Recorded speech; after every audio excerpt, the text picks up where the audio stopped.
Ocean Beauty. In this video, I'm going to be telling you guys how the past 3 weeks of my life have been. This is a completely new type of video, but I just want to bring awareness to a certain disease. So, I was diagnosed with endometriosis back when, I think in my early teens.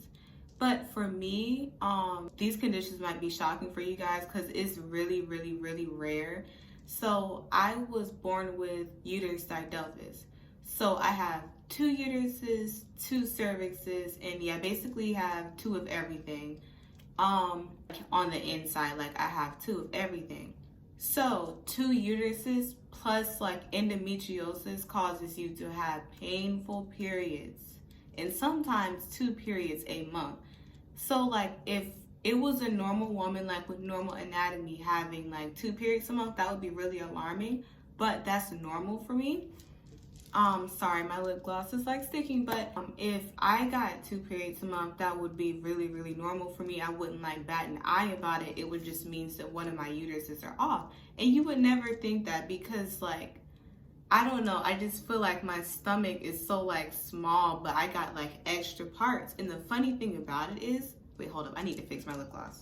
Okay, I am back. I just didn't like how it was look when it was sticking, but the funny thing about it is I have extra parts, but I was only born with a single right kidney, and it's oversized, but it is healthy and it's doing the job of 2. So it's just ironic, isn't it? So, about like 3 weeks ago, right after I ended my period, I was still having like pain, and that's normal for me. Start cramping like a full week or almost a full 2 weeks before I got my period. And then I would get my period, and then I would still be cramping for like maybe like a day or 2-3 days after. So at first I didn't think nothing of it. I was like, okay, I'll do some yoga stretches or drink some tea or something to try to like make the extra cramps go away, like the cramps after my period. But like day by day, like at least I think it was like 3 days after I ended my period, I was like, the pain keeps getting worse. Like, am I about to get a second period? Is it just the endometriosis like flaring up? Like the pain's not stopping. So I just started like suppressing the symptoms and taking painkillers like a few times a day. And I hate taking pills. So I am the type to sit in pain until I absolutely need to take a pill. I have a very hard time swallowing pills. I have a really hard time taking pills. So if I'm actually taking painkillers, you know it's something wrong, because I will not take pills like for period cramps or anything. I'll try to put myself in a comfortable position, or I'll use a heating pad, or I'll drink some tea. But I do usually have a really high pain tolerance. So even with the endometriosis cramps, I can like ride that out with no pain. And I'm not saying that other people should just do that. I really cannot swallow pills at all. I want the liquid version of everything. So, like 3 days after my period ended, the pain started getting really bad. I couldn't get through a full night of sleeping. I couldn't sleep how I wanted to because I love sleeping on my stomach and my right side, but the pain was on my right side. So I was like, maybe I should call my doctor and get like a checkup or something, because usually the pain doesn't stay for that long. Like the previous month, back in May or April, I think it was the end of April, I had the same pain on my right side before, but I just thought it was like regular cramps after my period. And it was excruciating. I wasn't able to walk with the pain. Like as soon as I would feel it, I would be like, you know what? I can't even walk. I can't even sit. I'm just going to go to sleep and just sleep out the pain. And once again, like I didn't take a painkiller because I cannot swallow pills. Like the only size pills I could swallow are like the birth control size pills. And still that is hard for me. Like I know it is small, but I have really bad anxiety with thinking that the pill's going to get stuck in my throat, or it's going to get stuck right here. Like, I'm pretty sure everyone knows that feeling. I just ignored it. I just was like, oh, okay, the pain's gone now. I'm good. It was probably just like I don't know, period cramps, ovulation cramps or something, because I usually have ovulation pain too, and that's also a part of endometriosis. So, I didn't think much of it when the pain came back. I thought it would go away again. But like 4 days after my period, it got so bad I could not walk correctly. And I was like, you know what, I'm going to go ahead and call my doctor. Like, I really need to go see my gynecologist because, like, I have a long history of dealing with, like, endometriosis. And if you are like me, like one of the really rare people out there with uterus didelphys, and you have 2 uteruses and you're having any type of pain like that, and you have endometriosis on top of that, you need to go to the doctor when you're in pain. Do not wait it out like how I did, which is very dumb. Do not wait it out months. Go when something's wrong. The day I called her when I was at work. I usually work like 8 to 12. So like the pain it wasn't that bad then. Like on a scale of 1 to 10, it was like a 5, but it was bearable because I was making sure to take painkillers before I go to work, and then it would wear off when I got off of work, but I would be going to sleep anyway. So I would just fight the pain and then just fall asleep.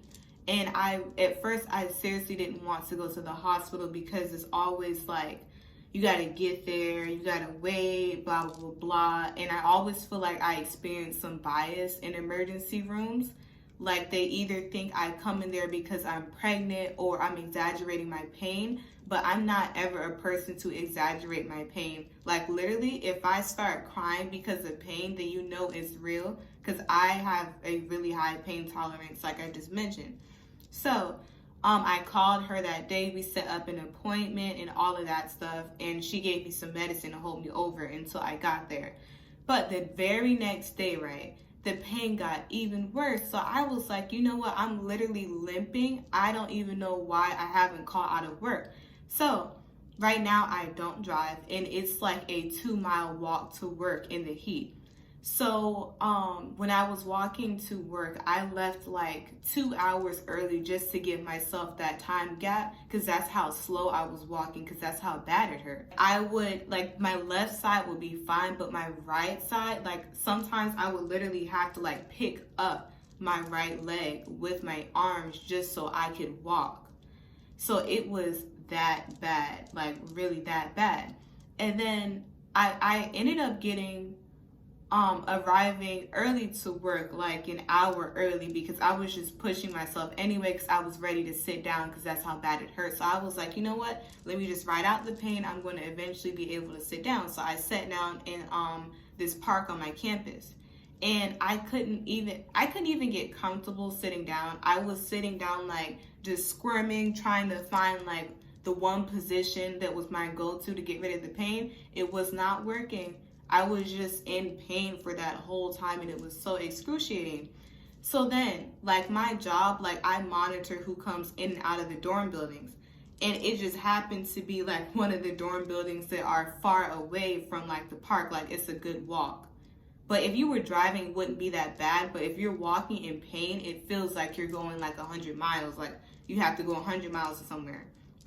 So I'm pretty sure everyone's seen those like bird scooters or something. So I was like limping to a bird scooter because I could not walk because it hurt so bad. Took the scooter to work, and I sat down, and I got some type of relief, but not really. So mind you, I arrived to work at like 8 p.m. and then half of my shift is like 10 o'clock because I get off at 12 a.m. So it was like 10:30, and I just felt like this stabbing feeling. I was like, whoa, what was that? And then after that, it felt like someone was just constantly stabbing me, like around the bikini line area and the hip area, like in my lower abdomen. So I just started like crying. I was like, oh my gosh, this hurts so bad. Like this pain cannot be real. And for me to make a scene like out in public, like I'm really introverted. Like I would not do that on a regular day. So I had to call my supervisor and say that, hey, can someone come fill in my spot, because like I'm in so much pain, I'm about to go straight to the hospital. And she was like, yeah, of course. And I let her know what was going on, and it was probably something to do with endometriosis, which it was. So like the pain was so bad, like I had immediately called a lift. I should have called 911, but in this area, like, you're better off getting a lift than like 5 minutes to get there. And I could barely walk to the lift. Like, I was stuck to where I was sitting, and I did not want to get up. It hurt so bad. So usually I'm so courteous to Lyft drivers. I rate all of them 5 stars, because I know that rating determines like how many rides they're going to get. And like, yeah, it's just good to report back. Like, I just like to give good ratings and stuff all the time. And I'm never like the type to like act out in a Lyft, like, ever. But I was screaming for God to help me. Like, it hurt so bad. I've never felt any pain like that in my life. I was bawling in tears. And when we got to the hospital, my boyfriend had to go and get a wheelchair first for me to sit in, because it hurt too bad to walk. So I so like 2 years ago, I had problems with my right fallopian tube, because you know, anyone that has endometriosis, once like it progresses, it can damage those tubes, because it'll be a lot of adhesions and stuff in it that's not supposed to be there. So I had problems with that. So I was like, you know, did like the hydrosalpinix, like, or however you pronounce it, I don't know, did my tube rupture or something? But it didn't feel exactly like the fallopian tube pain, which was kind of weird to me. So we waited like an hour in there, and I was just struggling to stay still. I couldn't even pour my own water in my mouth.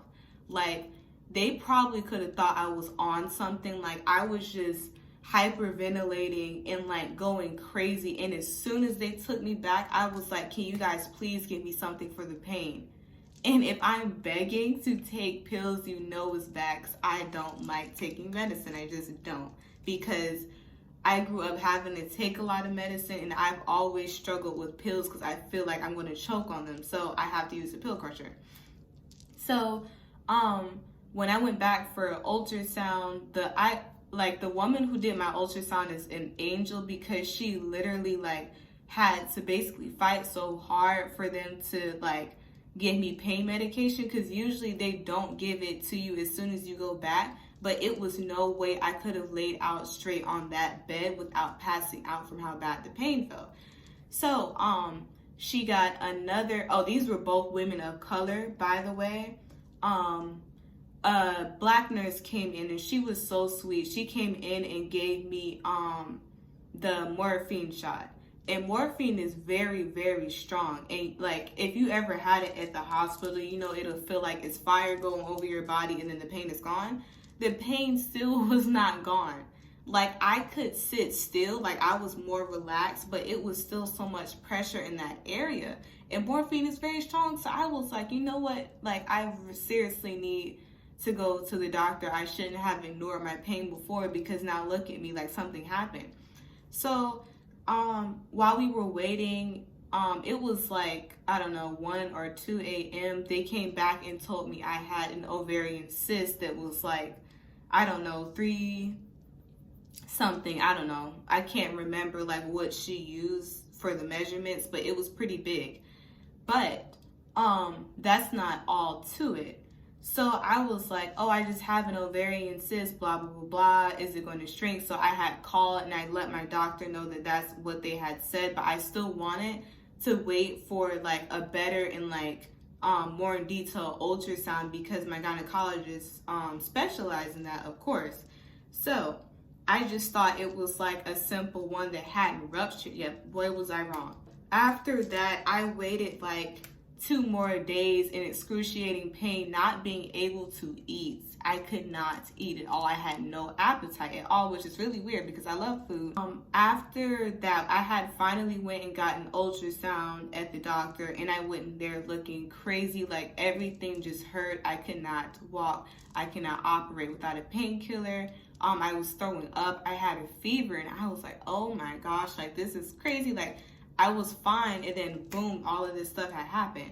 So after the ultrasound, it was on a Friday. We had to wait over the weekend, and it was just so much like waiting. Like I was just counting down the days so I could go back. So she gave us the result of the ultrasound, and it did not look good at all. She said it was some type of fluid that was sitting in that area, and she wanted to operate right away.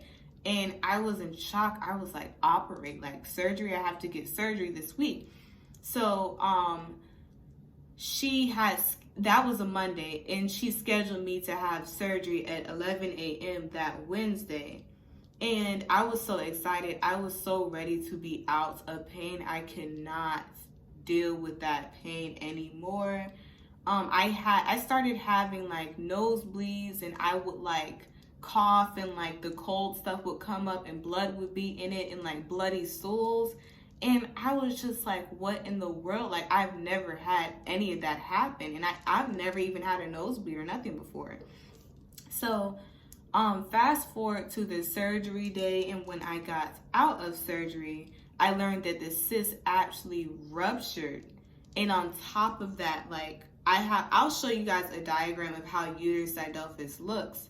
But my left uterus, it wasn't that affected by the endometriosis, but my right uterus was completely dead, like it's done. So, like, I found out a lot of shocking information by this, and like, I just want to say that God is really always protecting over me. Like, I'm not like one of those super duper religious people. I'm very spiritual, and I pray every day. I pray for God to protect me and those around me, and my prayers worked because she said to my mom, if she wouldn't had like operated, I wouldn't have made it through the week, because the rupture started to touch my liver, and the rupture was on the right side. And mind you, I only have one kidney, and it like the stuff from the rupture was heading that way, and that would have been a really ugly process. So like the pain I was feeling, it wasn't even from the rupture like itself, like the cyst. It was from the stuff from the rupture touching my liver. So every time like I would move, like that little area would like pull on my liver, and that's why it hurt so bad. And I also learned that I have to get basically a partial hysterectomy, but it's kind of like a full hysterectomy, like in a month or two. But I'll still have my left uterus, but everything that's on the right side is going to be taken out. Like, it's damaged. It is completely done. Endometriosis had its course with it. I'm guessing I'm in like one of like the final stages of it, like where it's really, really bad and really, really advanced. Oh, and by the way, the procedure I had to get was a laparoscopy. And it was just so much to process. Like, I was so happy to get it done, but I didn't know how recovery would be from a laparoscopy. So I didn't know that they would use like stuff to like blow up your stomach, like some type of gas stuff. So I had the worst gas pains out of surgery, because the gas was just sitting, and then you'll have shoulder pain, you'll have back pain, you'll be burping and like stuff coming out the other side too, like 24/7, and be really bloated. Like, I'll stand up and show you guys how my belly button currently looks. It's still healing up, and like this material is coming off. I don't want to like rip it off, because I don't know, I just don't want to mess with the incision or have anything happen. But I'm still like kind of bloated and kind of swollen, because usually my stomach's on the flatter side unless I eat. But yeah, it's still like pretty swollen or whatever. And I have my post-op appointment this week, but I just want to say that I feel like we should put a lot of more research into endometriosis, and I feel so bad for the women. Like, it took them like 10 years or so to get diagnosed, because I got diagnosed very, very early. So I already knew what I had. Like, I didn't have to go through the crazy and like heartbreaking process of no one believing my pain. Like, they already know, and I love my doctor for that. So yeah, right now I'm just in the recovery stage, but I've also been having really bad sciatica pain because of how bad my posture has been. Matter of fact, I should be sitting up straight right now because I was hunched over like this because I couldn't walk standing straight up for like 3 weeks. So I've been trying to do some stretches and make sure I sit up straight because that nerve over there is pinched and the nerve pain is no joke. Thank you guys so much for watching. Please do not forget to like, comment, share, and subscribe, and also comment your experiences. If you ever had like a laparoscopy, or you have really bad cramps or your symptoms, or you have endometriosis yourself. But thank you guys so much for watching. Bye.